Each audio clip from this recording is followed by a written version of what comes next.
which we are to walk humbly before our God and before our Messiah. After trusting Yeshua, it is our privilege as his Talmudim, as his disciples, to be obedient to his commands, those which can be kept today, and also to be his witnesses to the world. When we re-rolled our Torah scroll last Shabbat, we began again the Holy Torah cycle of Parshiot, which revealed to us one step at a time Adonai's complete plan for the people whom he created. On the sixth day of his creating, Elohim, God, created mankind, creating them male and female in his image. We're told that man was created first, and then woman was created from a part of man's side. We note that up until the time that God took a part of man's side to create woman, this being was only referred to as Ha-Adam, which means the human. Adam is Hebrew for mankind or human being. At the time of Adam's creation, there were no sexes. This first being was just referred to as the human. After the female was created from Adam, God began to call them by a more specific name for their sex. Adam, the man, was referred to as Ish, and woman was referred to as Isha, because she was taken out of Ish, taken out of man. These words in Hebrew, Ish and Isha, mean man and woman. But the word for woman, Isha, is also the word for wife. And the word for man, Ish, is also the word for husband. But as we read in the beginning of Genesis, it is not until chapter 3 that we find that God has specifically named the man Adam.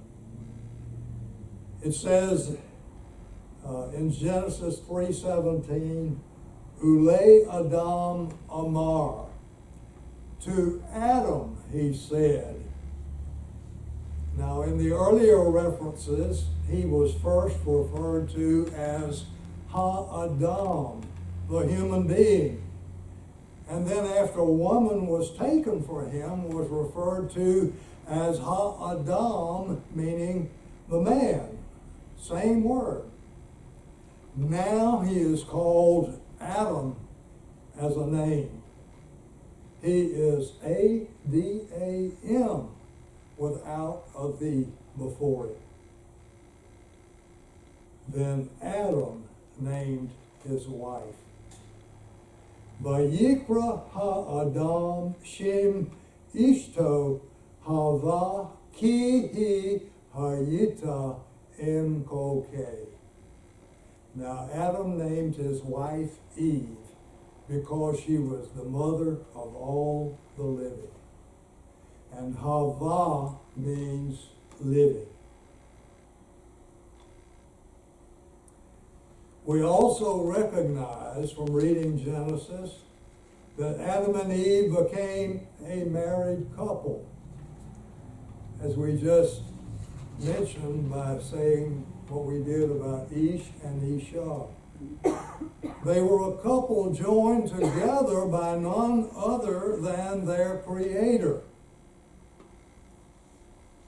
Then the man said, "This one at last is bone of my bones and flesh of my flesh. This one is called woman, for from man was taken this one. This is why a man leaves his father and his mother and clings to his wife, and they become one flesh. And it is through this picture of human marriage that we are able to understand Adonai's metaphoric picture of himself as the Ish, as the husband of Israel, and us, his creation, Israel, as the Isha, the wife. We've done a number of marriages in Jewish tradition.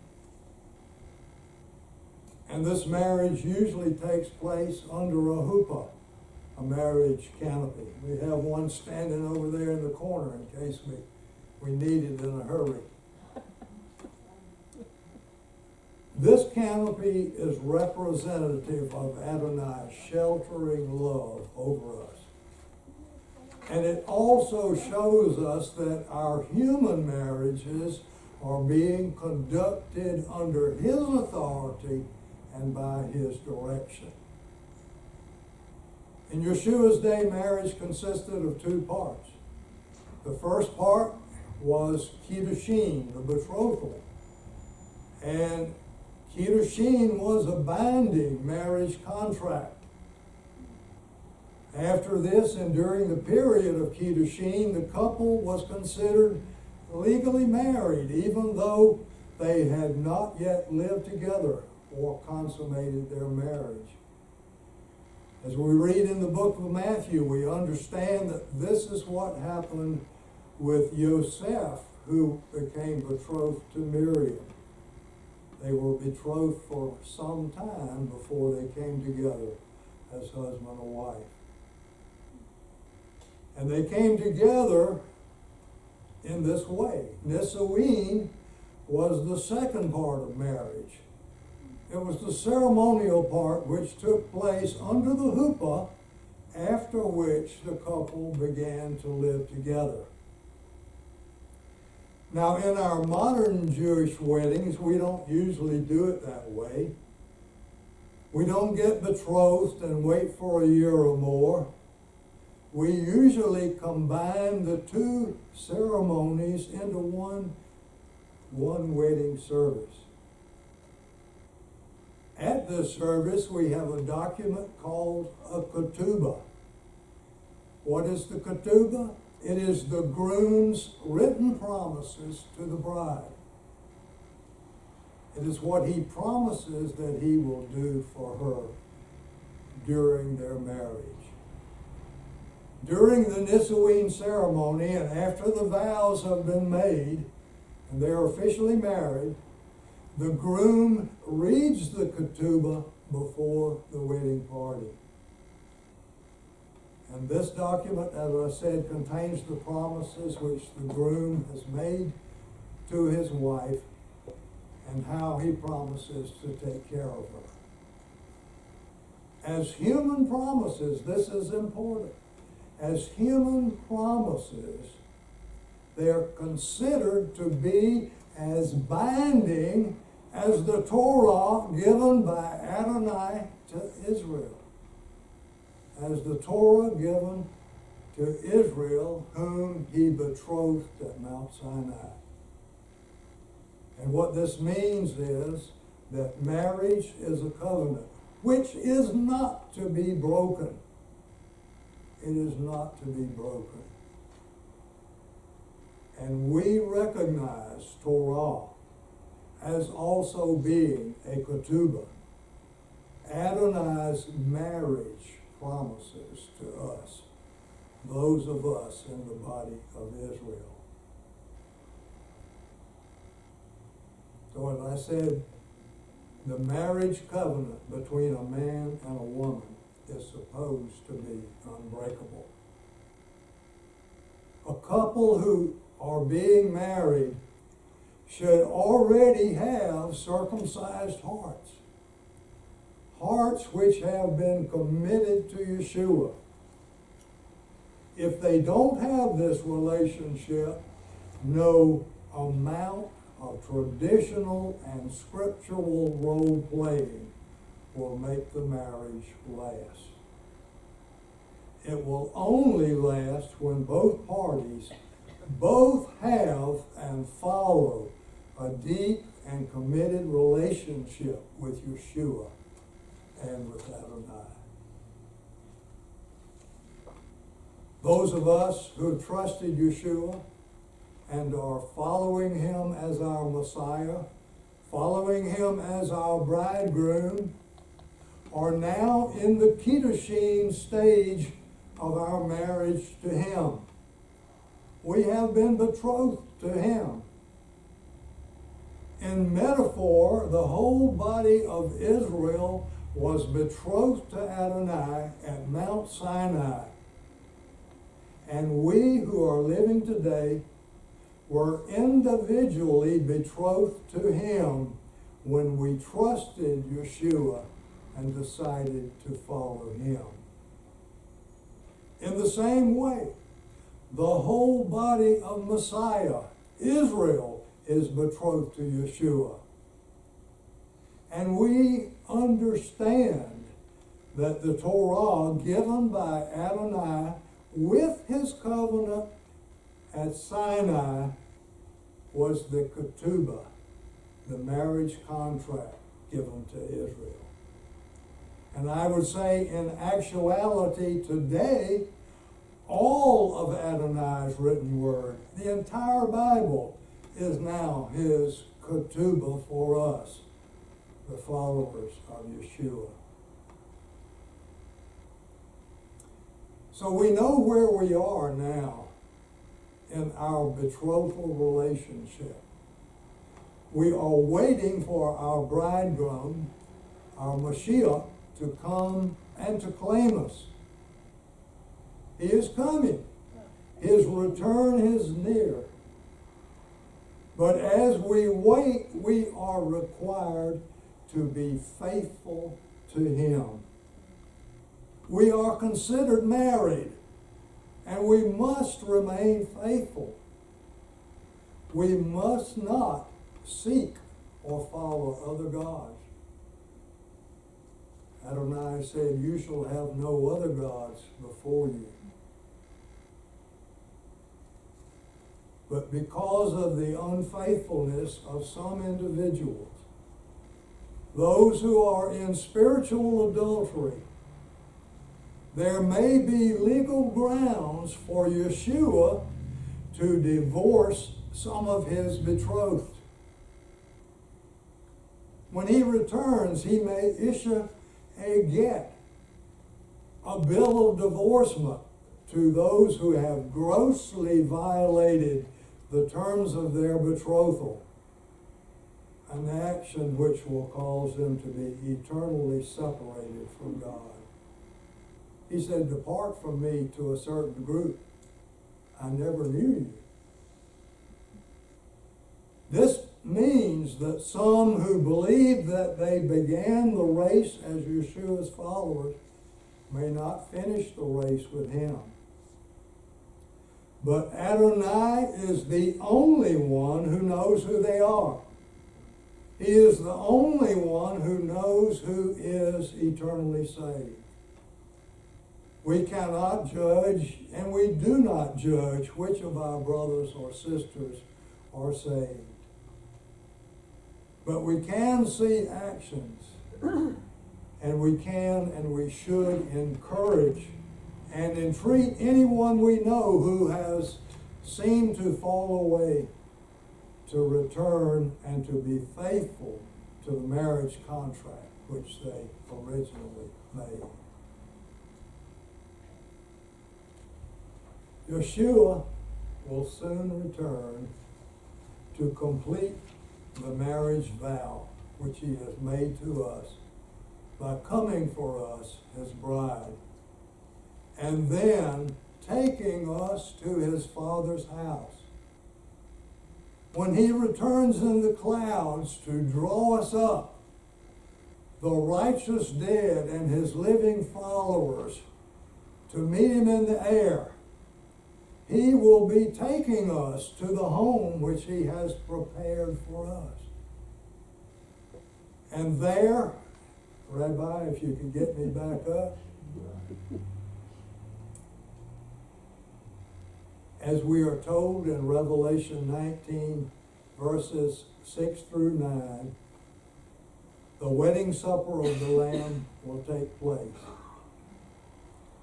There's still quite a bit of mystery here. We don't know everything that's going to happen that it says in Revelation. There's a lot of symbolism there. But I believe that it is possible that the actual marriage will be considered to symbolically take place when we meet him in the air. Doesn't ever say that, but it seems logical. Well, don't take that as truth. That's just me talking. But that's what it seems like. And then, as it said in 1 Thessalonians 4:17b, regarding our rising to meet him, and so we shall always be with the Lord. Once he rises us up, we will always be with him. We will stay with him and follow him in whatever he does from that point on.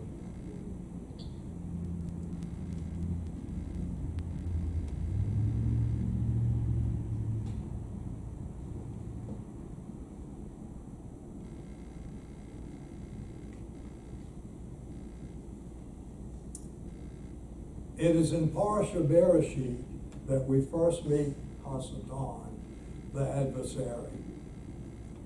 By studying the Hebrew Bible and the writings of Yeshua's disciples, we are able to learn about Hasatan, a being who was created by Adonai.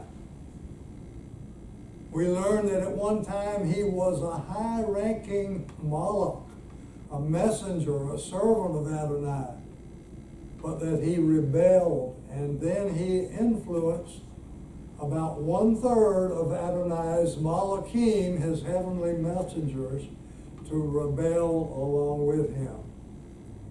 And because of his rebellion, he was cast to earth, where he now plays a role in fulfilling Adonai's overall plan for mankind. Adonai didn't cause the adversary to rebel, but once he did, he uses him and he allows him to tempt mankind. As I look at this situation, I see that it is somewhat similar to what happened with Judas.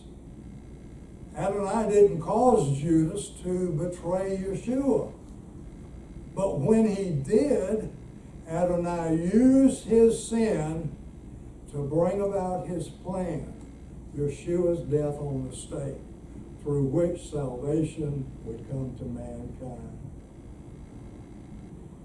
One of Hasatan's titles is accuser of the brethren.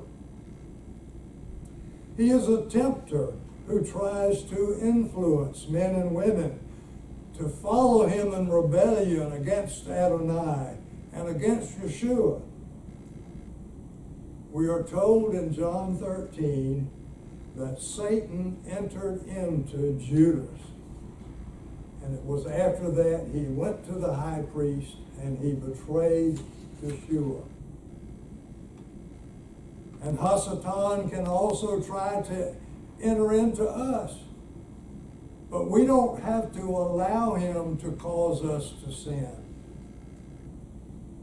Because Adonai has given us free will, we're able to make a choice for our lives. Hasatan is there, and many people choose him over Adonai. We can choose to love God and follow him, or we are free to reject him. But we know that whether we choose him or reject him, he still loves us. Yochanan said in 1 John 19, we love because he first loved us. That's where our love comes from. and we can only have it through him. The evil impulse from Hasatan is always near us, tempting us to take the path which Adam and Eve took, rebellion against God's will. Just as Adam and Hava were tempted and succumbed to the temptation of Hasatan, so also did Judas. Each of them accepted this temptation. Afterwards, each of them was sorry, but the damage had been done. And we know that Adam's and Eve's sin failure set mankind on a long, hard road of life, a road which would, many centuries later, lead to redemption through Eve's descendant, Yeshua. At the appointed time, Judas's sin of betrayal was the catalyst which took Yeshua to the stake and brought about redemption by the seed of the woman who had been cast out of paradise. And it is exciting to us that it will soon be through Yeshua's return to earth as Melech Mashiach, King Messiah, that we will be able to return to Gan Eden, paradise, the Garden of Eden.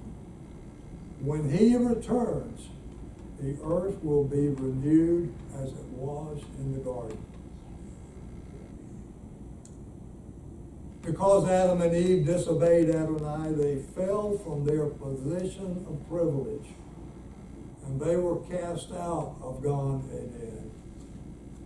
From being in the actual presence of their Creator, they fell to a place of struggling to live on the earth, and a place of needing redemption, needing a way to regain right standing with Adonai. But redemption would not come quickly for their descendants.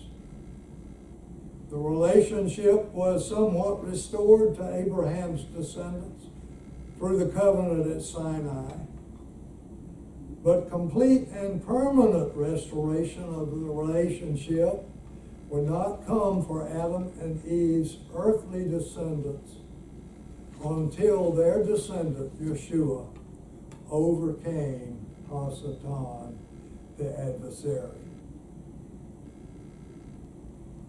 Adonai said to Hasatan, I will put animosity between you and the woman, between your seed and her seed. He will crush your head, and you will crush his heel. Yeshua is the he who will crush, I would say has crushed, Hasatan's head. He crushed his head through his own death as a sacrifice for sin, which provided life for those of us who trust him and call upon his name. And he will ultimately be thrown into the lake of fire and brimstone, where he will be tortured for eternity. Revelation 20:19. All of Adam's and Eve's children can receive eternal life through Yeshua. But Hasatan received only defeat and eternal torture, repayment for his rebellion. Before he died on the stake, Yeshua predicted Hasatan's defeat, and he also predicted our salvation.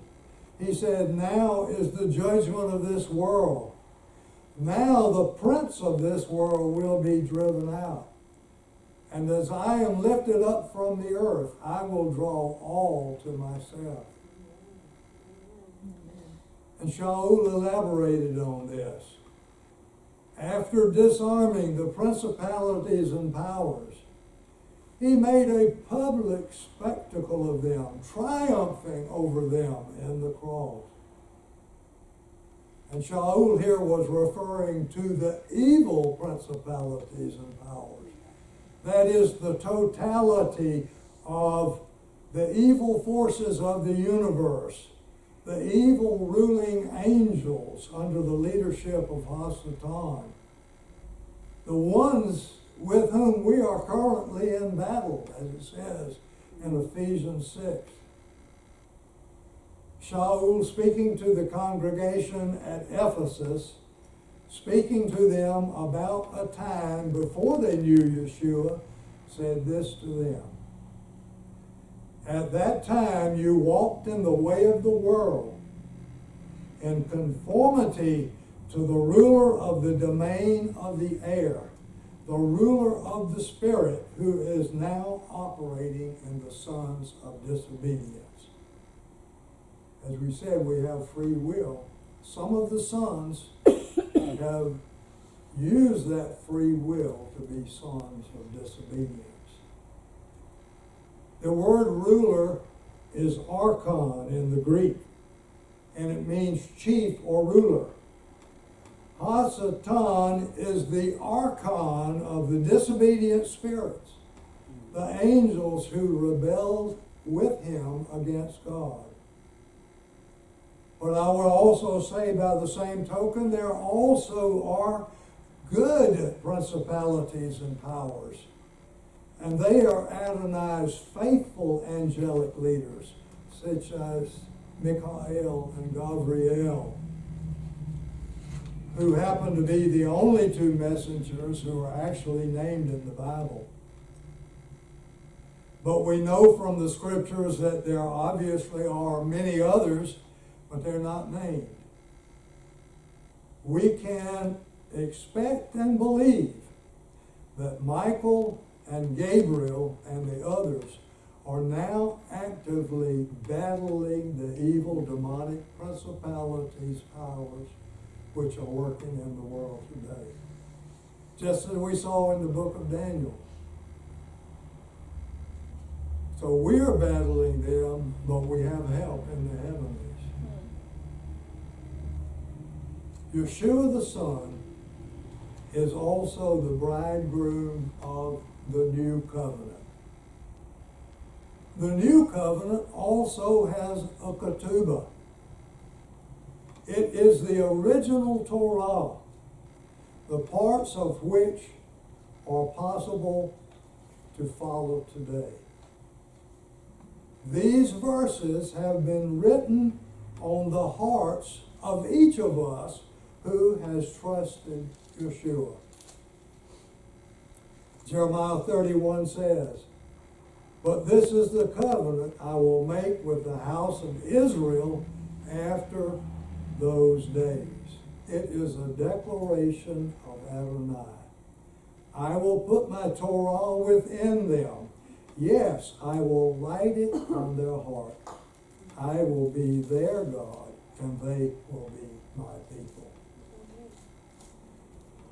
Today, as Yeshua's followers living outside the land of Israel, we obey the Torah commands which are possible without a temple and a priesthood.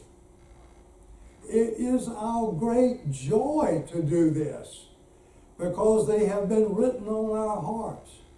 It's easy. It's not hard.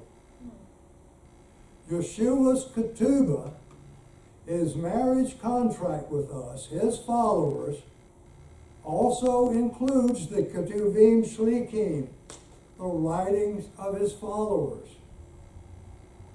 The whole of the Holy Scriptures is our ketubah, our guidebook for life. But obedience to it does not provide our salvation. Our salvation is by faith alone. Faith, trust, and nothing else. We, the Jews and Gentiles who have trusted and now follow Yeshua, are the first fruits. We are the first fruits. The next verse in Jeremiah says, no longer will each teach his neighbor or each his brother, saying, know Adonai, for they will all know me, from the least of them to the greatest. It is a declaration of Adonai. For I will forgive their iniquity. Their sin I will remember no more. As we read these words, what we see and understand here is that this is Adonai's promise to save all Israel. All Israel. The rest of the hollow loaf described by Shaul. For if the first fruit, which is a small lump of dough removed from the whole loaf, is holy, so is the whole batch of dough, that is, the whole hollow loaf.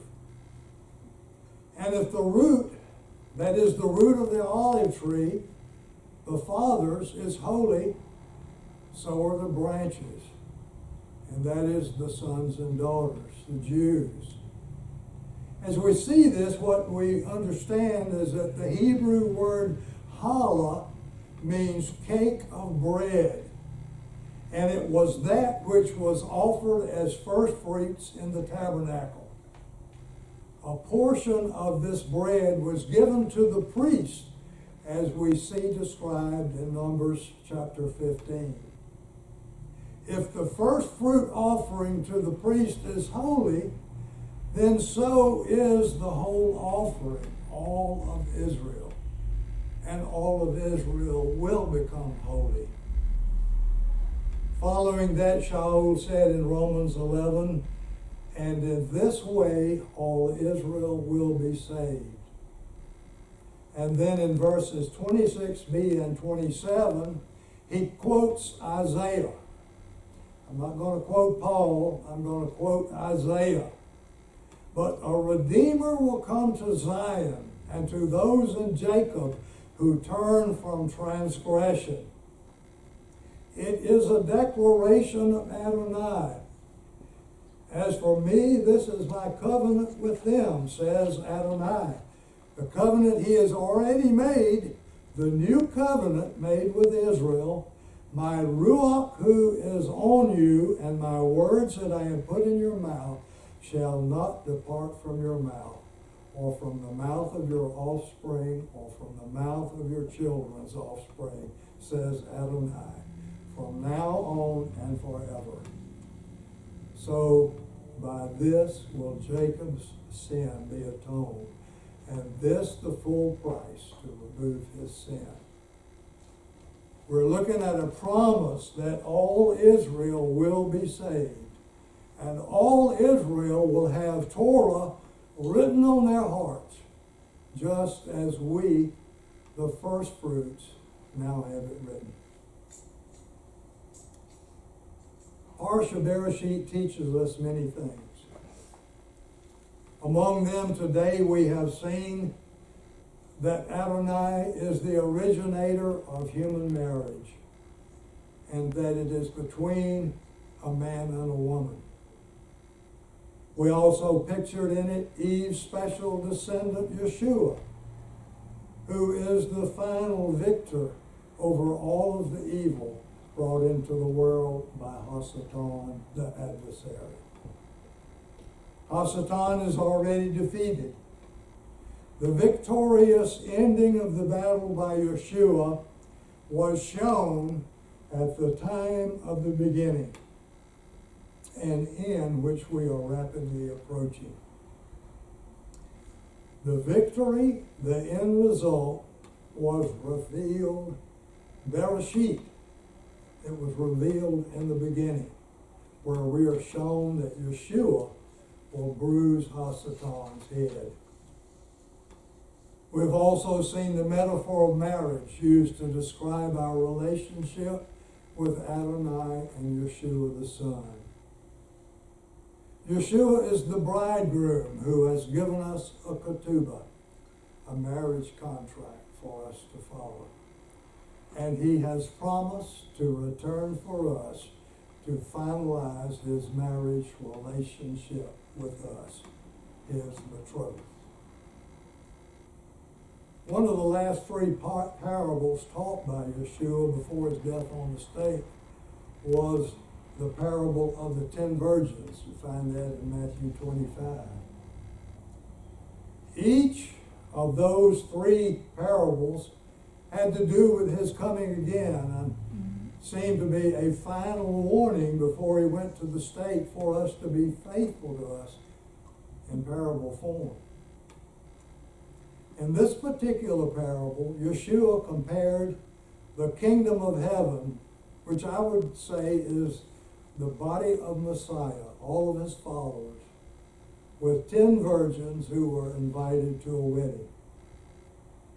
The virgins in this parable representing Yeshua's body are bridesmaids. They're not the challah, the bride.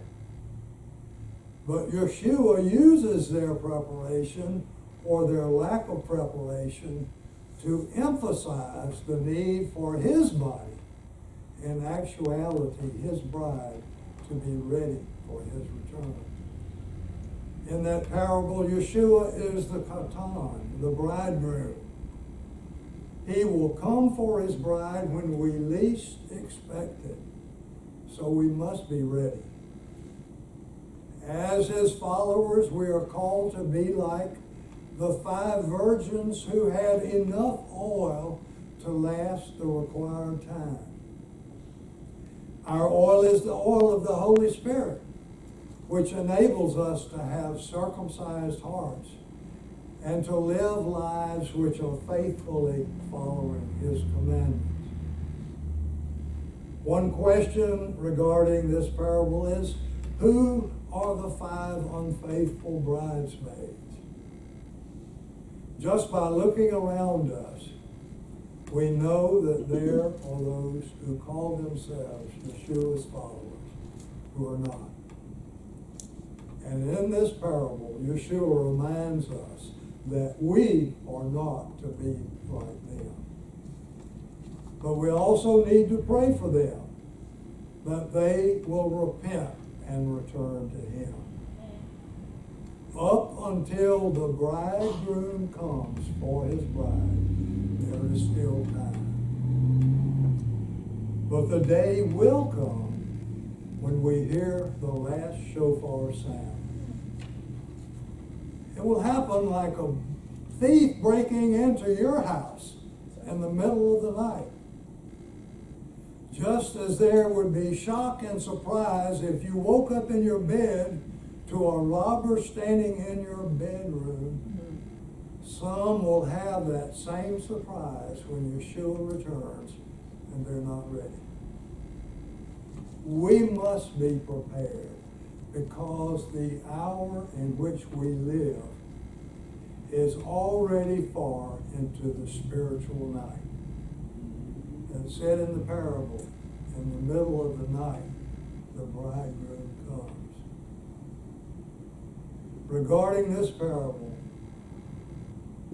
Yeshua said, therefore, stay alert, for you know neither the day nor the hour.